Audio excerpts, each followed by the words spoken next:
All right, welcome back everyone, and thank you so much for coming back to the auditorium. We have big questions and we enjoy asking them here at the Humans to Mars Summit. So here is our next question. How are we going to involve humans in our human landing system so that we can advance human systems when we go to Mars? And the perfect person to help us guide through this question is Jeff Foust. He's here with his panel. Please welcome them all. He's with Space News, senior staff writer for over 8 years. Jeff, welcome, welcome. Hey, good afternoon, everybody. Thanks, Beth, for the introduction. I don't know if some of you saw a recent episode of Jeopardy, where one of the clues was basically the Artemis program. But none of the contestants was able to say, what is Artemis?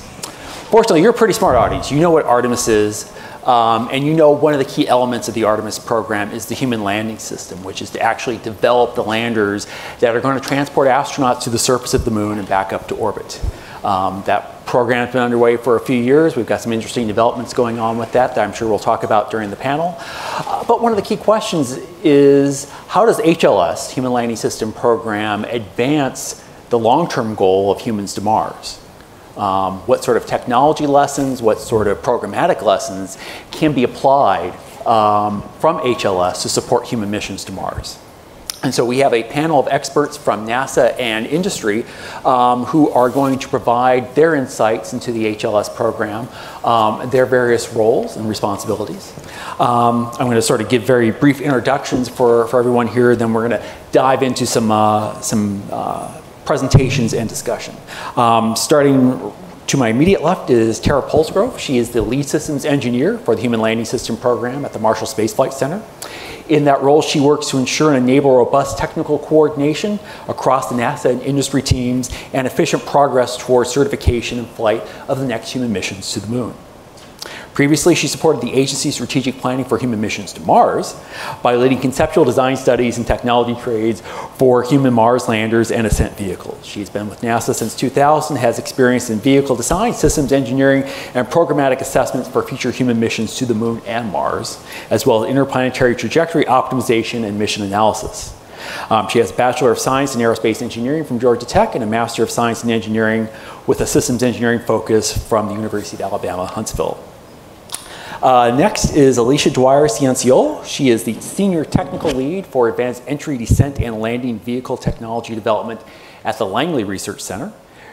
She's been primarily focusing on Mars exploration for more than 20 years, has worked on several missions to Mars, including the Odyssey and Mars Reconnaissance Orbiter aerobraking operations, and the Curiosity and Insight landings.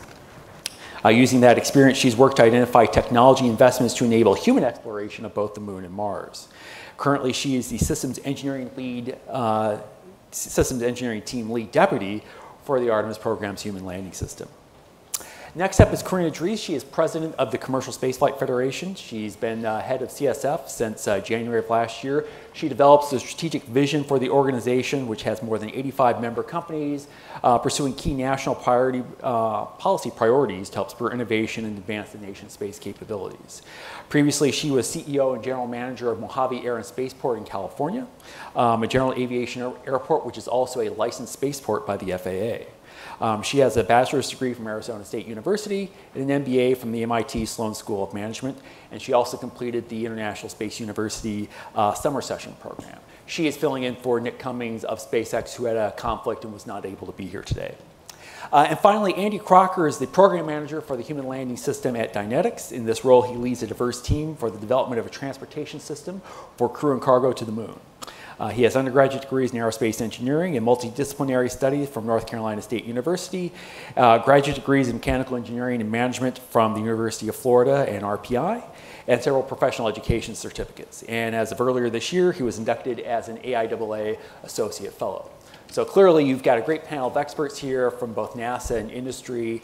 And with that, Tara, take it away. All right, thank you. So I think I've got a chart here. I appreciate the introduction. For the last 20 years of my career, off and on, I've been trying to figure out how to get people to the moon and Mars. And it is so exciting today to see all of that work, the decisions, the technology investments that we've made really come to fruition, and seeing hardware being developed and the capabilities across our industry teams. So it's an exciting time. I've got a short video to share that just shows some of the elements of the Artemis missions, and I think you'll see some commonality. If you've been studying missions to Mars or human architectures for Mars, you'll see a lot of the same types of systems here. So just wanted to point out that connection.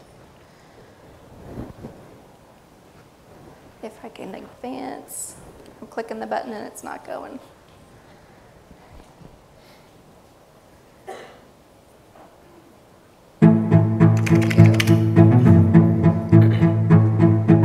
We'll use the lessons from more than 50 years of peaceful exploration to send a new generation to the lunar surface to stay.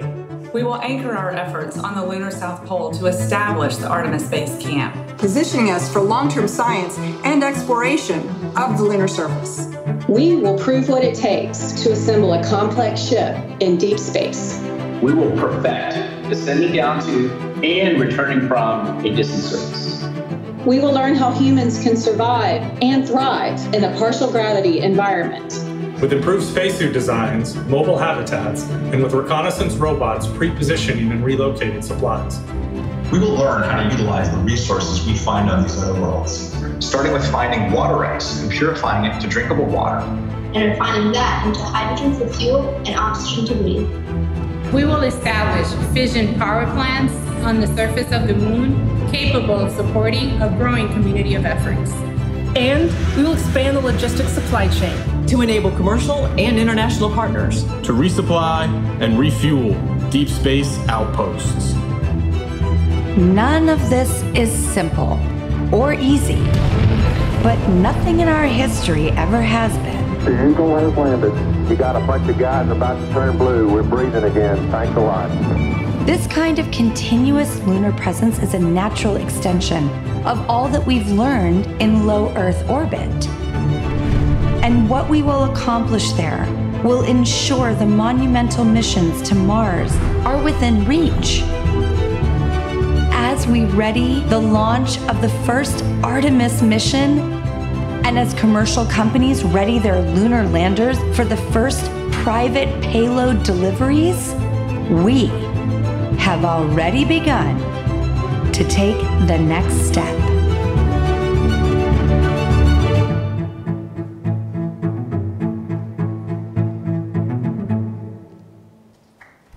All right. So you saw, of course, the lander there. Oh, and it's replaying. You saw, of course, the lander, but also habitats, complex in-space assembly, EVA suits, surface power, ISRU, all of those things. If we can get experience at the moon, we'll learn so much and be able to make even more reliable systems for future missions to Mars. So this is really demonstrating the kinds of systems that we would need for a Mars mission. Now, the Human Landing System program has the responsibility for developing capability to take people from lunar orbit to the lunar surface and back again. And we really are doing this in two phases. We've got our initial capability, which is to take 2 humans to the surface of the moon, and they are going to stay for about a week and explore and do EVA on the surface and bring back samples.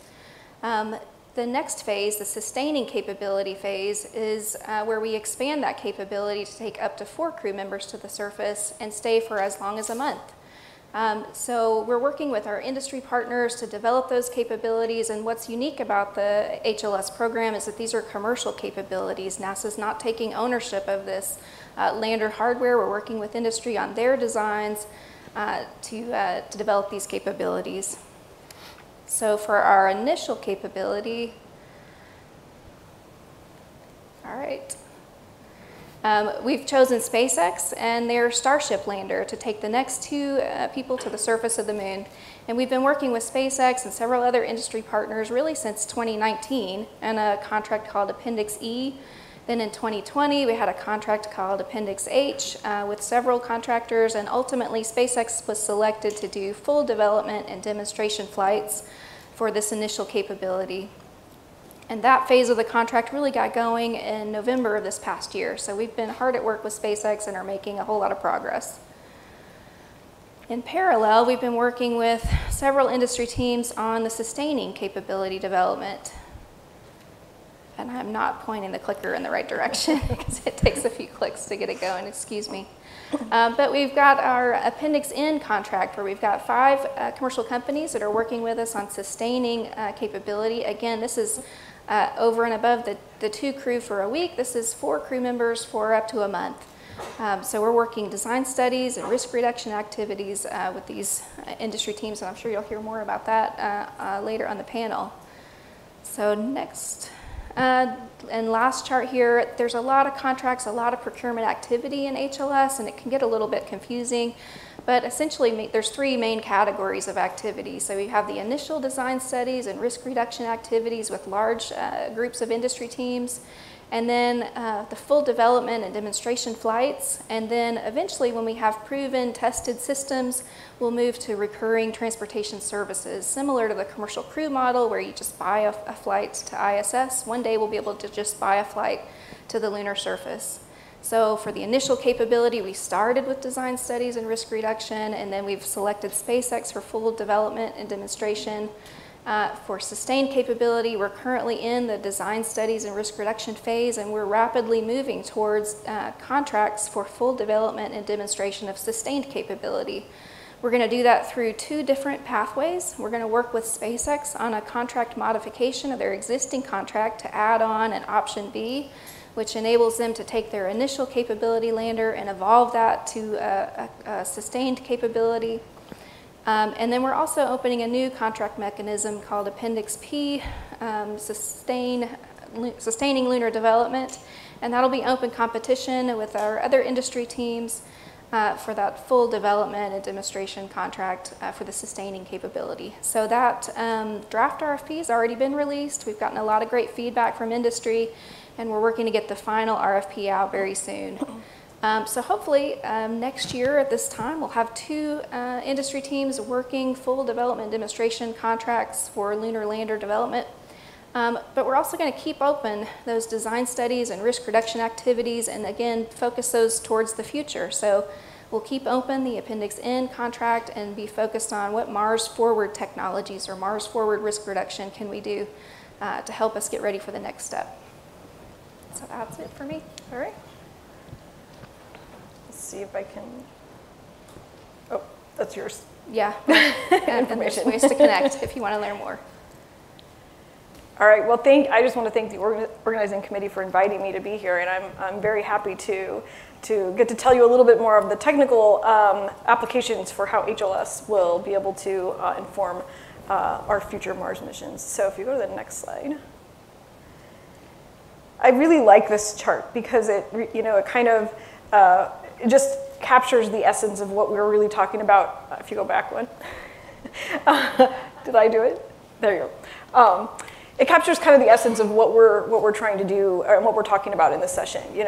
Explore Moon to Mars and letting the moon light the way. What can we do there that will help us really prepare for sending people to Mars? And this is great, but really I've found in my experience, I've been working this all backwards. When I started out with my first jobs at NASA, it was performing or developing the trajectories for the entry, descent, and landing for different robotic missions. And we started with Spirit and Opportunity that were about 300 kilograms, right? And we landed them on airbags. And then I got to work the whole Curiosity mission from the design phase through landing. And it was 900 kilograms that we had to land, and we couldn't use airbags anymore. And we had to have, we invented the sky crane, and we had to use a bigger parachute. So the technologies, we just had to change. But we found that with Curiosity, we'd kind of come up against the bound of the Viking technology that we had been leveraging. And 2 things happened in 2009. One was Curiosity's launch got delayed by 2 years.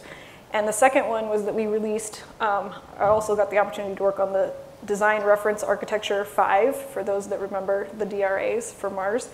I did the trajectory work for the lander in that, where we had a 40 metric ton black box payload. We didn't know what it looked like. It was this magic that we modeled and was able to put together the assessment. So really what that let us do was point out to NASA with that publication that we needed to, if we were really going to understand how to send people to the surface of Mars, we needed a little bit more work there. And so they let a bunch of us who were kind of on pause from curiosity, the Entry, Descent, and Landing group, start working on incorporating emerging technologies, some of the inflatable technologies, some of the other things, to see if we could come up with additional Mars lander human scale class EDL missions. And we did that, but they still didn't have like the payload manifest. We didn't know what people would need on the surface, and so in a parallel group, the Mars architecture team had been identifying those. And a few years later, as they mentioned in Tara's bio, her and I ended up connecting because we started pairing those advanced EDL systems with some of the conceptual designs. And we spent about 3 years working on coming up with 4 separate conceptual designs for Mars landers that would deliver all the crew and the logistics that they would need for a mission.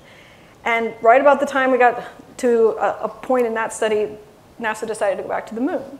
And so we had, okay, so Tara got pulled off and was starting to work that, and I got a call from her and said, hey, do you want to come work deorbit descent and landing at the moon? And can you bring all those things we need to do at Mars, and can we test them? And can we see what needs to be done here? So that's really how, how I got to be part of this. And it really, we do focus on knowing what we need for Mars and trying to develop those and use them at the moon. So I just wanted to go really quickly to, you saw this morning, we didn't even plan this, you saw the Artemis 1 and 2 charts. Well, I'm going to show you Artemis 3, and I'm going to let you guys click the next chart.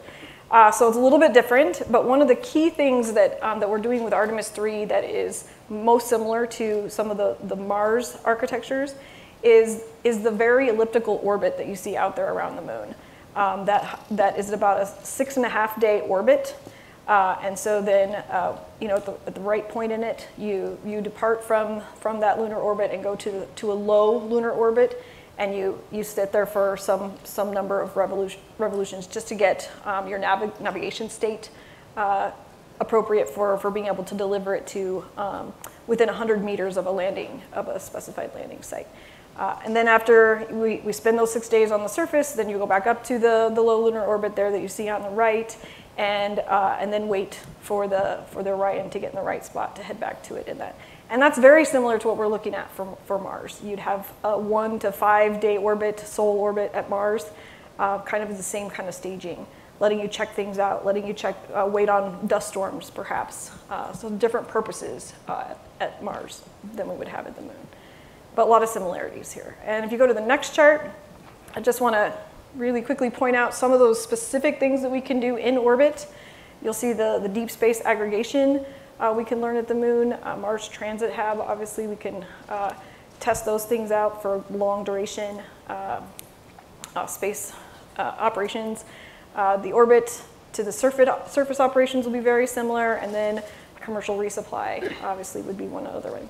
And then on the surface, you can see other things that we can test at the moon, spacesuit advancements, the mobile operations, any kind of planetary protection, which is probably more important and maybe at Mars, and then obviously the human and robotic interactions and operations. So if you go to the next slide, just a few very specific things that in addition to the landing system itself, HLS, which is one of those items on there, it's, the gateway is very similar to the transit hab. The crew size is going to be similar. It might be a couple more people, maybe 4 still. They change the assumptions on me every once in a while. The mobile exploration durations will be similar. So you can see all these different elements that we can test at the moon, and we plan to also use at Mars. And with that, I think that's all I had. Great. All right, thank you. We'll see if I can click through. I don't know about you guys, but when I got into the industry 15 years ago, we would have conversations about going to Mars, and it just seemed so far-fetched. And I'm thrilled that we're here actually talking about it now. So hopefully all of you feel the same. I'm going to just talk a little bit about CSF and what it is, and a little bit about the membership. I don't know if I'm advancing the slides or you all are advancing them. We can go to the next one here. Okay. The Commercial Spaceflight Federation represents 90 organizations with the goal of advancing America's space program using commercial capabilities. In recent years, space has become more significant to the economy, to STEM, and to more diverse workplaces. Since the shuttle's retirement, students and recent graduates have gravitated toward commercial space companies, which then inspires the next wave of college students to study science and engineering. The next slide. There we go. The commercial space ecosystem has evolved to include Earth observation companies, spacecraft manufacturers, launch companies, spaceports, broadband providers, on-orbit companies, R&D firms, universities, and investment firms. So it really has become a pretty significant ecosystem. This ecosystem supporting technical capabilities will be necessary to be successful to the Moon and Mars. We witnessed some remarkable achievements and growth this past year. The industry flew several private citizens to space safely on multiple vehicles, each with their own unique designs. We saw the most AST licensed launches last year. We witnessed the most humans in orbit at the same time. With this activity, we saw our licensed commercial spaceports hosting more launches. The world also continues to learn more about our planet, largely because of improved Earth observation satellite capabilities. I'd like to show just a brief video highlighting some of today's commercial capabilities.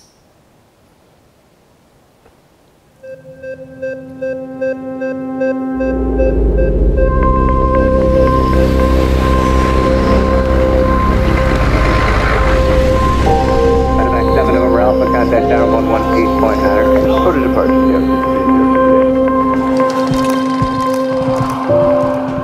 Heading now, left to 150, 150, 16-0, national departure.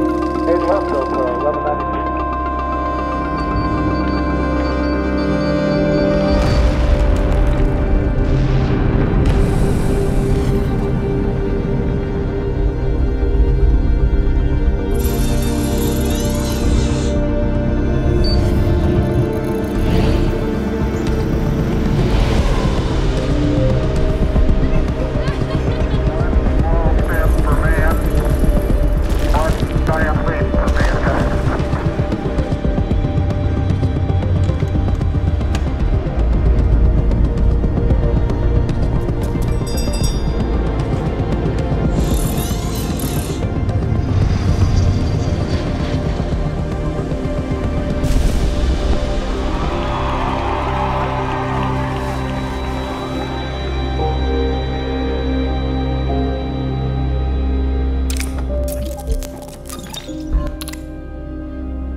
Year.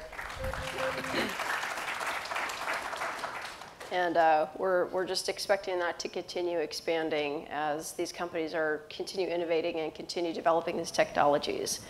We'll be landing people on the surface of the Moon for the first time since 1972 with new technologies and, most importantly, a new business model. Artemis intends to maximize competition and use milestone-based firm fixed-price contracts and public-private partnerships to strengthen American leadership in space. The incredible capabilities offered by the HLS landers will create a whole ecosystem of payload providers supporting NASA needs, for example, small rovers, habitats, and other surface systems. This new market, also supported by private capital, will support the Moon in the near term and will be ready to support Mars missions when NASA is ready, as opposed to NASA having to develop new systems completely from scratch. Sustainability is about the whole ecosystem, and HLS makes this possible. I just have one last slide here. HLS flows directly into future human missions to Mars. Through the Artemis program, NASA will be returning American astronauts to the Moon and using the Moon as a testing ground for the development of technologies needed to send humans to Mars. This ecosystem of capabilities will be necessary for humanity to have a sustainable presence on Mars. We would like to see numerous companies and government agencies working toward the goal of sending humans to Mars to make it a reality. Just as we need significant commercial technology to get to Mars, we also need agencies working together to ensure that both the best and most sustainable capabilities can be used. All right, for you to Andy.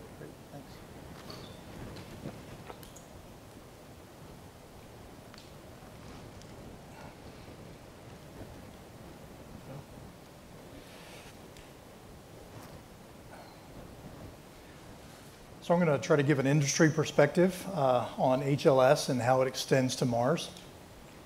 First of all, I'll say I'm sorry. Kathy Larini was originally planning to represent Dynetics here, and it really would have been a great woman power panel if she had been here, so I apologize for not helping to deliver that, but I'll do the best I can.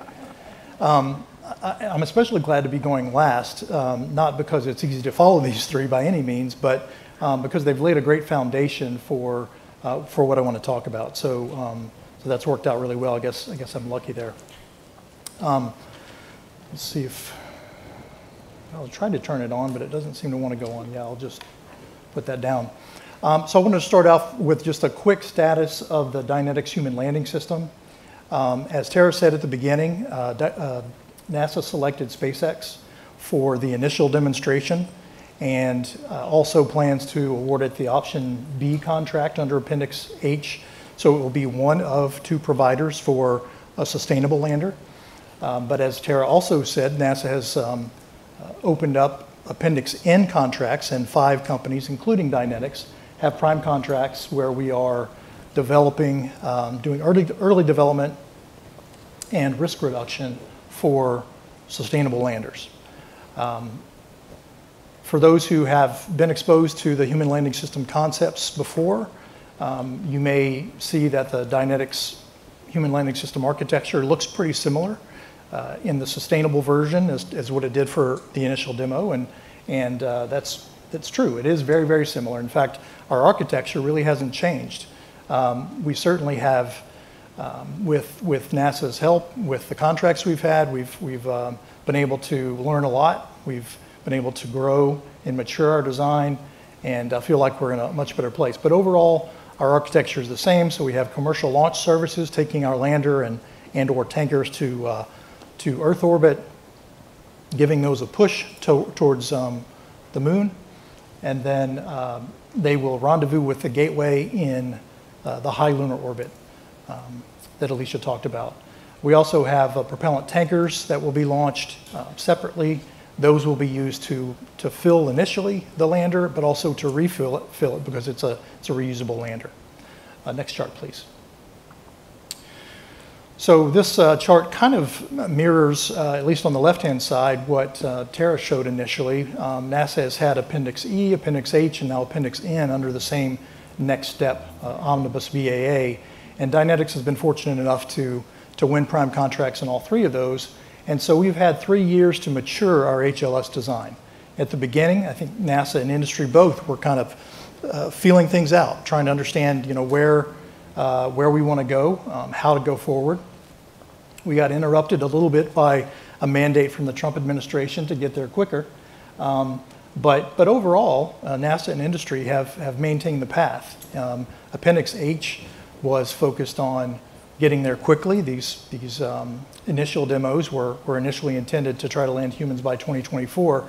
And although we won't make that, it's still intended to get there quickly. That's what SpaceX is going to try to do. But Dynetics and Blue Origin, the other competitor under Appendix H, both really matured our designs, our architectures, developed core teams, and continued to mature the technology and reduce risks. And then now, since the last quarter of 2021, we've been under contract for Appendix N. And that has been specifically focused on the sustainable lander. Again, for Dynetics in particular, our design is very much the same. Our architecture is the same. We've been able to leverage appendices E and H to grow and improve, as I said. And as I show on the right there, lots of great accomplishments that we've had, lots of lessons learned, and we've been able to close on that single stage architecture that we've stuck with plenty of mass growth allowance and mass margin, which is something that is just part of doing development. And we weren't able to do that in the first couple of months of Appendix H, but early last year in the spring, we were able to close and have continued that, even though the sustainable lander requirements are more challenging. We've streamlined our design, even though it's remained the same. We've been able to make improvements, as I said, and been able to meet some of the requirements, or show how we can meet some of those requirements for the sustainable lander that are more challenging. Things like carrying 4 crew instead of just 2, going to other parts of the moon, surviving the lunar darkness. Those things are particularly challenging, and so we've been able to take the time and really dig in and figure out how to solve those issues. And then we've significantly matured all of our subsystems. And then the thing that Appendix N really is about, and you see some of the videos running there at the bottom, it's about actually doing hands-on work, tangible hardware risk reduction. So we've got about 20 different tasks going on: propulsion, landing gear, power, docking systems, to mature technologies and reduce risks, all moving towards a sustainable lander. Next chart, please. So again, the ground has been laid by these ladies, and I think I couldn't have said any of their stuff any better, but specifically focused on industry and HLS. You know, HLS is only one part of the Artemis mission.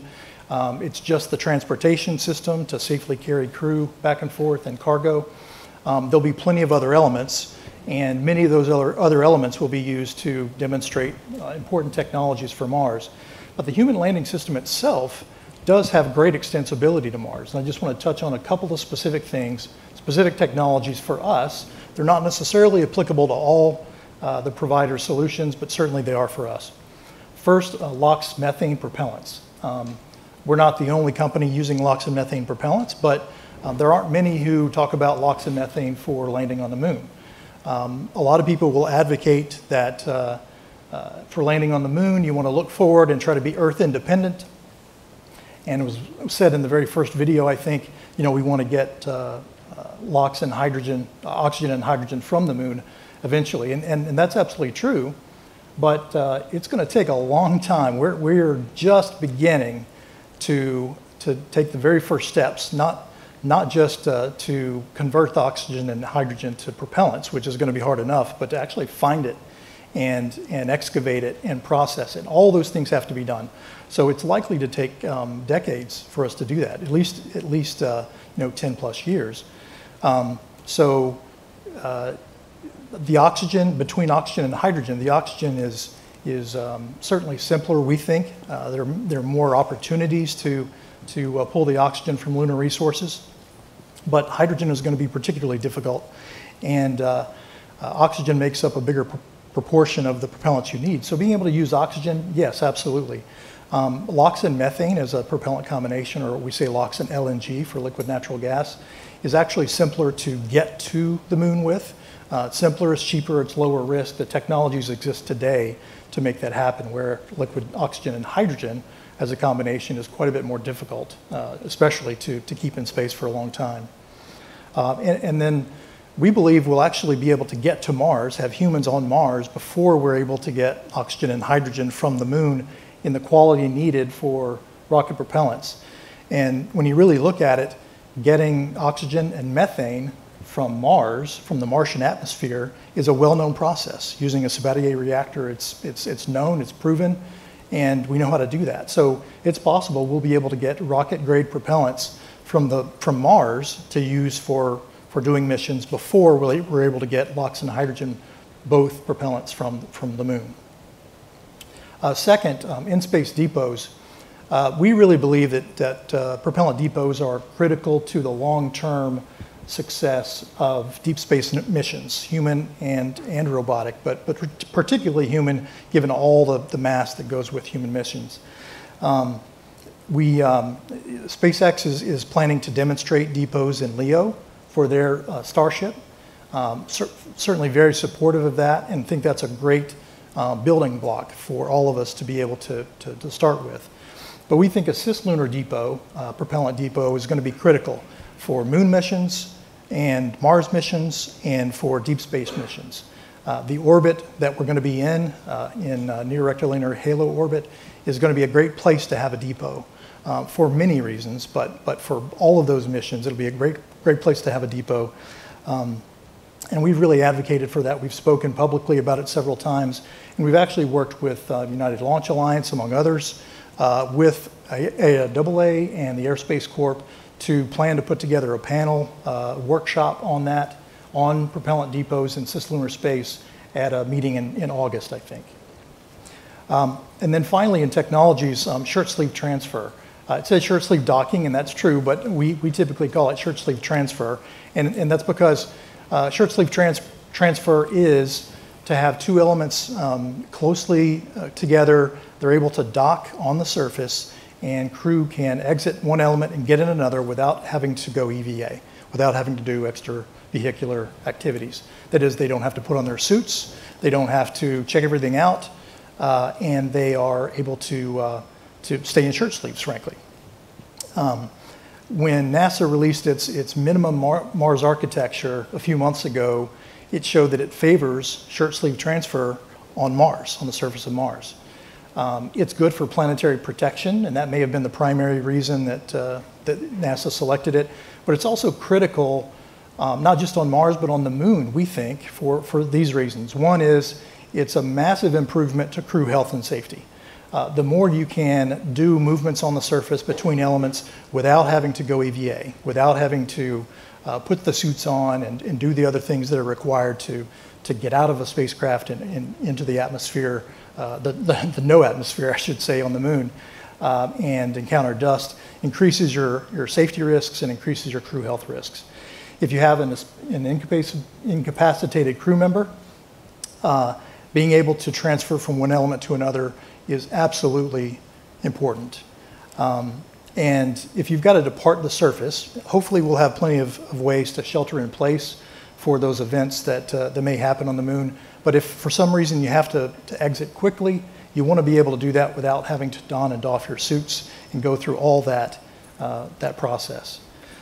It provides much more time for surface activities and exploration. It's operational simplicity, flexibility, and efficiency. All are provided by shirt sleeve transfer.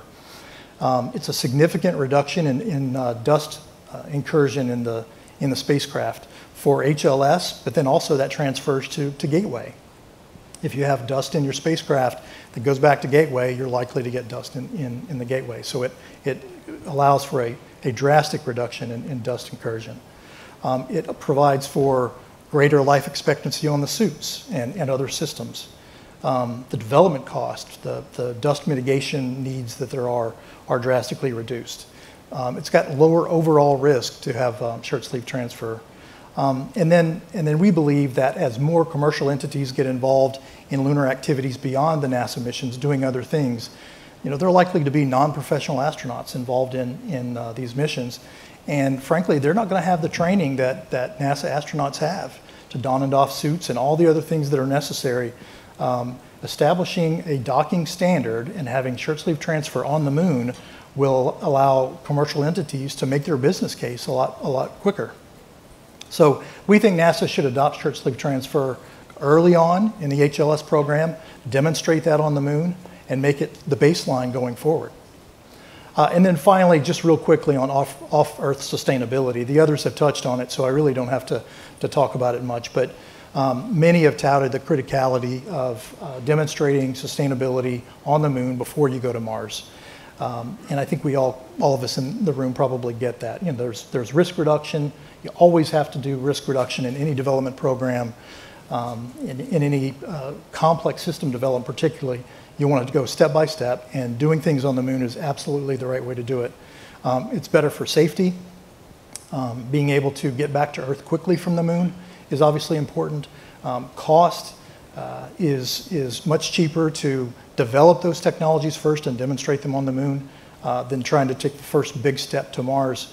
And frankly, we just don't have the technology yet. There's a lot of work to do, and so proving that out on the Moon is the right answer. All right, thanks, Andy.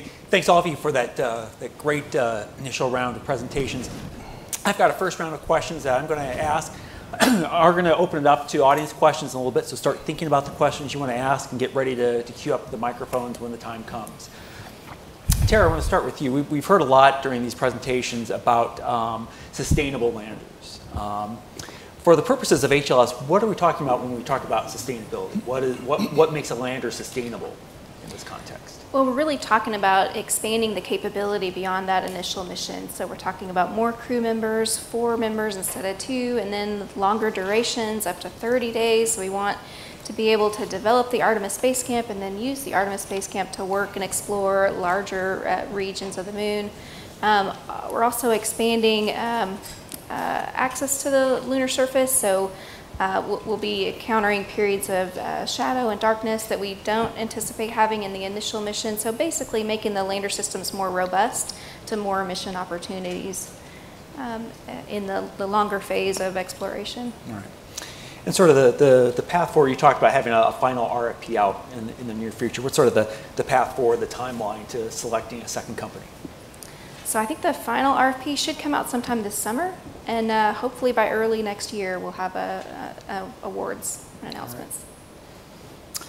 Alicia, you know, people who have come to this conference in the past know about the critical importance of EDL for Mars, for being able to land large spacecraft.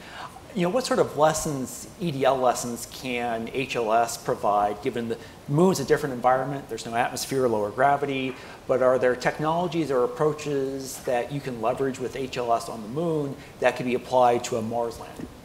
Absolutely. So one of the key ones is that we were trying to do precision landing. So if you remember, most of our previous landings have had uncertainties of kilometers, and tens of kilometers, hundreds of kilometers, and we're going to try to deliver them within 100 meters for the initial missions, and then 50 meters, a radius of a circle, if you can imagine. Basically trying to land things in football fields or very large parking lots.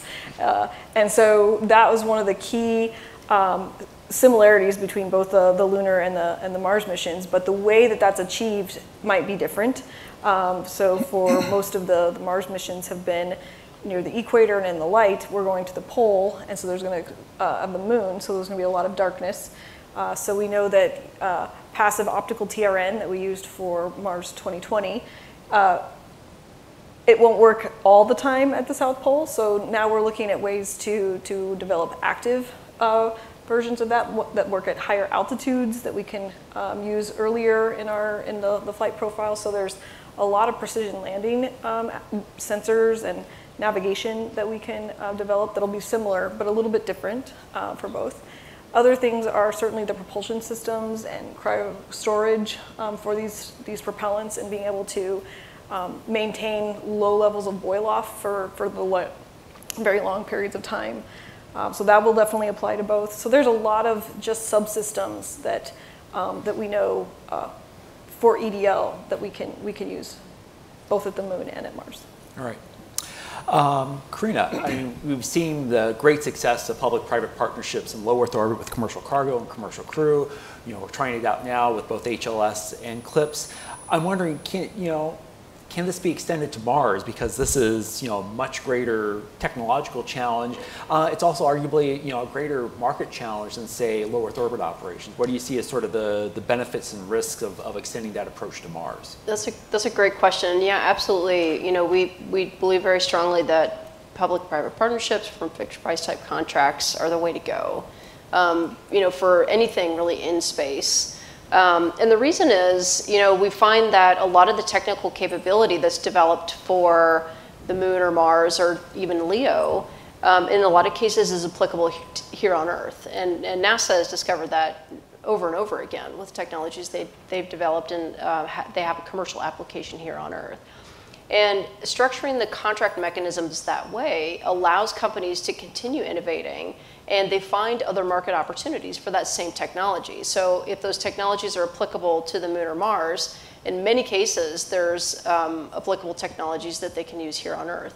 And that's the reason the investment community is getting so excited about what these companies are capable of. It's not because they have a business model that specifically applies to that one particular destination. It's because that technology can apply to many different opportunities. All right.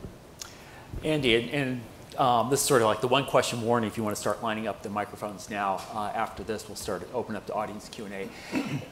Andy, you talked about your sustainable lander design, very similar to what you had previously proposed. You made some change. You talk about sort of, what things you're doing differently with the sustainable design, sort of, different technologies, improved technologies, approaches, what's sort of different the second time around?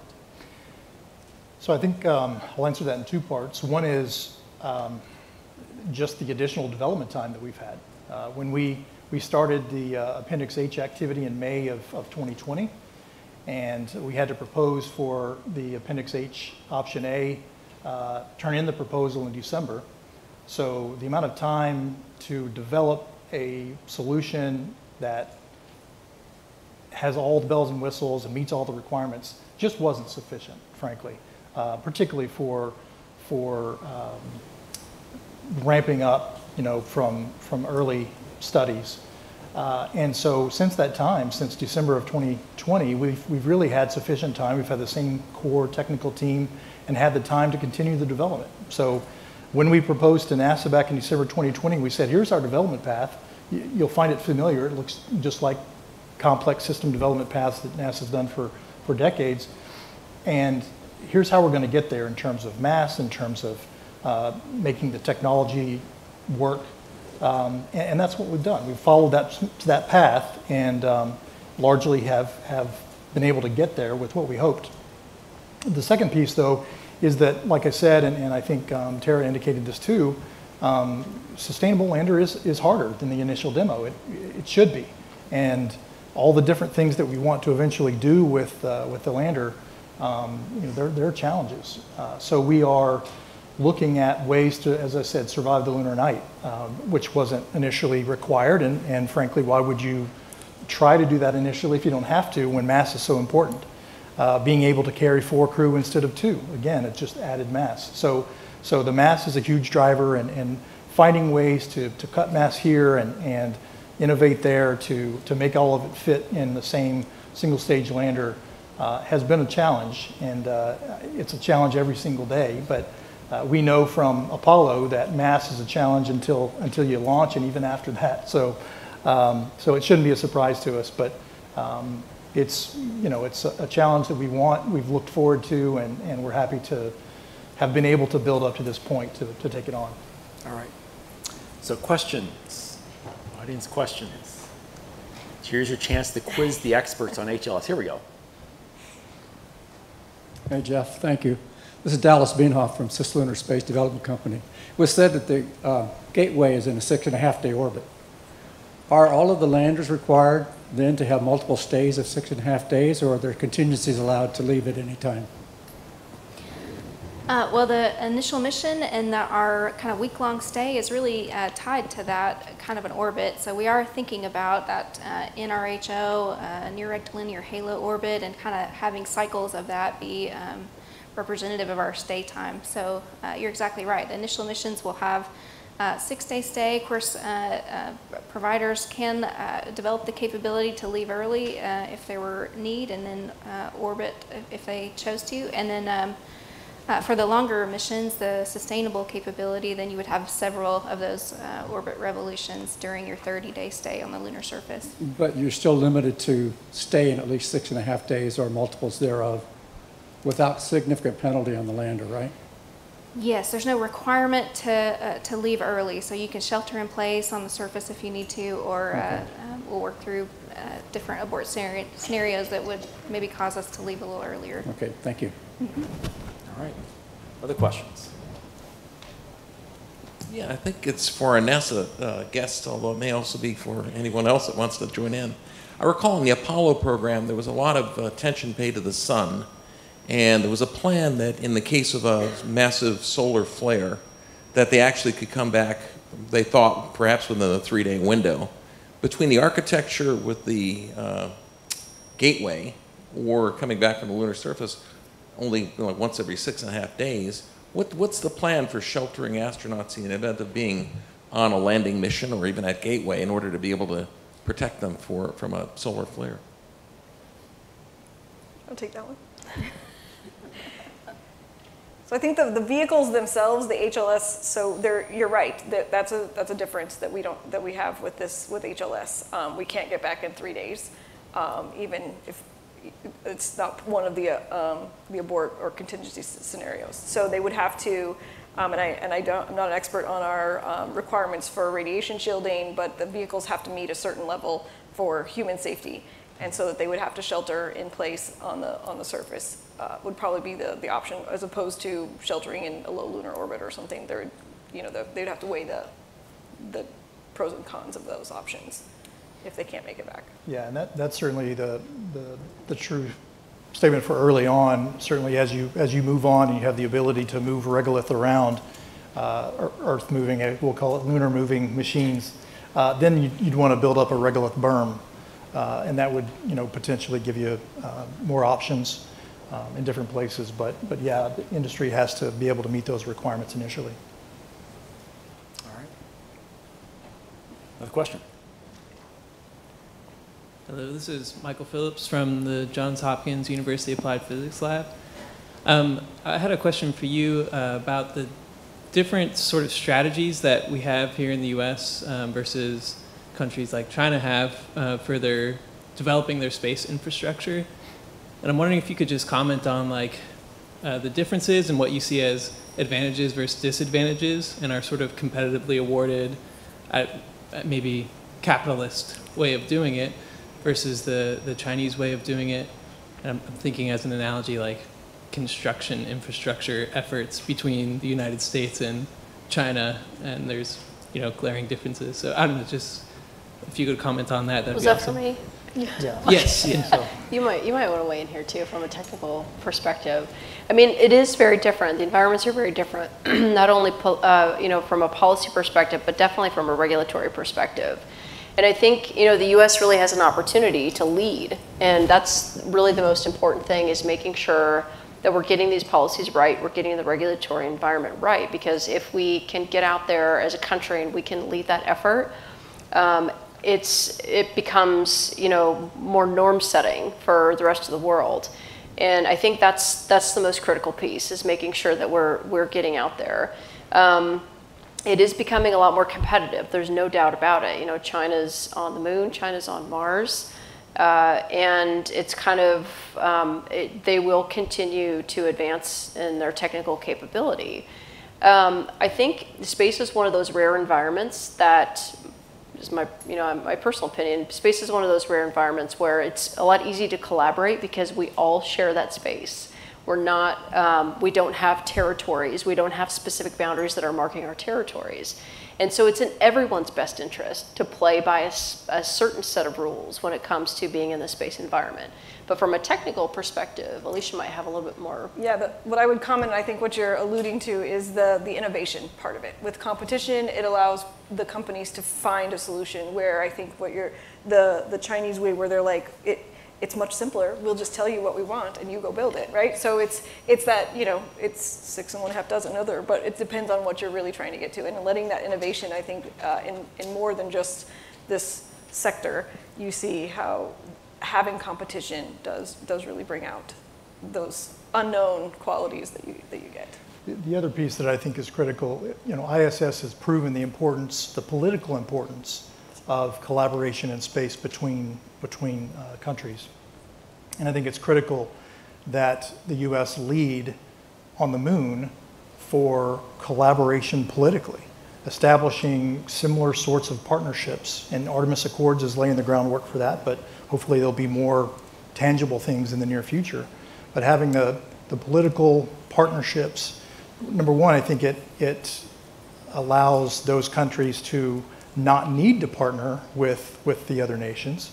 Number two, it hopefully will help divide up the cost. But really, as was said, it's a shared, a common good. Being on the moon, access to the moon, being able to figure out what we want to do on the moon and then onto Mars is something that the whole globe should have access to and should be able to participate in. And that's kind of the U.S. way, laying the groundwork in order to do that, and we should collaborate with other nations to make it that way.